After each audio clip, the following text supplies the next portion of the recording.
So guys, we're gonna do new Peppa Pig. What is change? In their family, there are one and the name is Evie. So yes, name is Evie.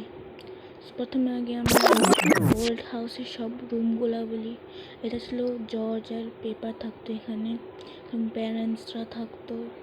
এটা ছিল living rooms and that's kitchen, ভালোই ছিল। এটা হচ্ছে washroom, আগের washroom. এটা হলো kitchen. এখন নতুন ঘরে বলি এরকম দেখতে। এটা হলো নিউ লিভিং রুম। এটা হলো নতুন বাচ্চার এভির রুম। আর এটা হলো পেপার রুম, এখানে শুধু পেপেই থাকে। আর এটা হলো জর্জের রুম। এখন নতুন গ্যারাজ এসেছে, এখানে গাড়ি রাখে, নতুন গাড়িও। এটা হলো নতুন কিচেন। আর এটা হলো নতুন প্যারেন্টসদের রুম। হলো নতুন গাড়ি। সবাই সিটে ছিল ভিডিও। Thanks for watching.